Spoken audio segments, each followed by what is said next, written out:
The dawn broke over the kingdom of Alvera, casting a pale golden light on the sprawling palace gardens. The air was thick with the scent of blooming jasmine, yet an unshakable tension lingered. Princess Nalia, known far and wide for her gift of healing, stood by the window of her chamber. Her hands traced the intricate patterns of a glass vial filled with a shimmering elixir, a symbol of the hope she carried. Outside, the people of Alvera prepared for a day of celebration, oblivious to the storm brewing beyond the horizon. Nalia's heart, however, was heavy. For weeks, strange omens had plagued the kingdom. Birds no longer sang in the mornings, and the once lush fields of the neighboring land of Embrol had turned to ash. Whispers of an encroaching darkness had reached her ears, and with them, a plea for help. The people of Embrol were suffering from a mysterious blight that no healer could cure. Their crops withered, their waters turned foul, and a sickness like none other swept through the villages. Nalia, bound by her compassion and sense of duty, knew her path was clear. She had always been a healer, but her gift came with a price. As a child, she had wandered into the forbidden forest, where she encountered a radiant being cloaked in mist. It spoke no words but offered her a touch that burned and healed in equal measure. From that moment, Nalia bore a scar on her palm, a reminder of the pact she had unknowingly made. Her touch could mend the gravest wounds, but it could also summon forces she barely understood. That evening, as she prepared to depart, her husband, King Elias, approached her. His dark eyes mirrored her concern, but his voice was steady. "You don't have to face this alone," he said. Nalia nodded, grateful for his unwavering support. Together, they set out at first light, accompanied by a handful of loyal companions. Their journey to Embrol was fraught with challenges. They navigated treacherous mountain passes and forded rivers swollen with unseasonal rains. At every step, the land seemed to resist them, as if warning them to turn back. When they finally reached Embrol, the sight that greeted them was harrowing. Villages stood in eerie silence, their streets deserted save for the sick and dying. The air was thick with despair, and Nalia felt the weight of countless eyes upon her. She wasted no time, setting up a makeshift infirmary in the heart of the largest village. Day and night, she worked tirelessly, blending herbs, chanting ancient prayers, and pouring every ounce of her energy into healing the afflicted. Yet, the sickness defied her efforts, spreading like wildfire. One night, as exhaustion threatened to overwhelm her, an old man approached her tent. His face was lined with age, his eyes clouded but sharp. "You cannot heal what you do not understand," he said cryptically. He spoke of an ancient curse, one that had been unleashed by the greed of Embrol's rulers. Long ago, they had stolen a sacred relic from the hidden realm of Vinara, a mythical land said to be the cradle of all life. The relic, a crystalline shard, had been the source of Vinara's vitality.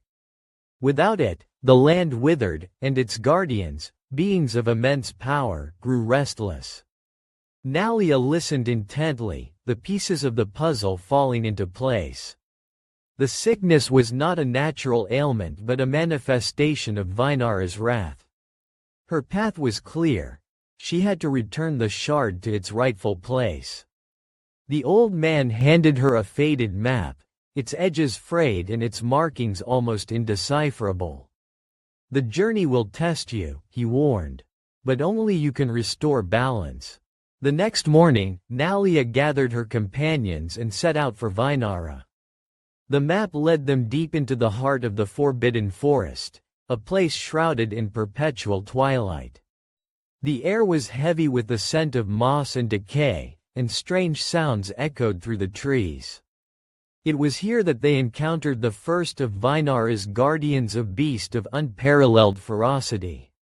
Standing twice the height of a man, its eyes burned with an unnatural light, and its roar shook the very ground. As they ventured deeper, the challenges grew more perilous. They faced rivers that seemed to flow with liquid fire and encountered spectral figures that whispered haunting truths. Each trial tested their resolve, but Nalia's determination never wavered. Finally, they reached the gates of Vinara, a towering structure of stone and vine. Beyond it lay the heart of the hidden realm, a place of breathtaking beauty and eerie stillness. The guardians of Vinara, ethereal beings with an otherworldly glow, awaited them. They spoke in unison, their voices a harmonious blend that resonated in Nalia's very soul. "You come bearing the shard," they said. "But to return it, you must prove your worth." They led her to a crystalline pool, its waters reflecting the entirety of the cosmos. "Step into the pool and face the truth of your heart," they commanded. As Nalia entered the water, she was engulfed by visions. She saw her childhood, the moment she received her gift, and the countless lives she had saved. But she also saw her failures, the lives she couldn't save, the times her gift had faltered. The visions forced her to confront her deepest fears and doubts, but they also reminded her of her strength and resilience. Emerging from the pool, she felt a newfound clarity. The guardians accepted the shard and placed it back into its rightful place. A brilliant light enveloped the land, and Nalia felt a surge of energy coursing through her. The balance had been restored. As they returned to Embrel, the transformation was evident. The land, once barren, now teemed with life. The villagers, once on the brink of despair, rejoiced as their strength returned. Nalia was hailed as a savior, but she knew her journey was far from over. Inspired by her experiences, she established a center for healing and learning, where people from all walks of life could come to seek help and share knowledge. Her story became a legend, a testament to the power of courage, compassion, and perseverance. Years later, as she looked out over the thriving lands of Embrel and Alvera, Nalia felt a deep sense of fulfillment. Her journey had taught her that true strength lay not in the absence of fear but in the ability to overcome it. Her scar, once a source of pain, now stood as a symbol of her resilience and the countless lives she had touched. And so, her story continued to inspire generations, a beacon of hope in a world that often seemed shrouded in darkness. For in the end, it was not the trials she faced that defined her, but the courage and kindness with which she met them.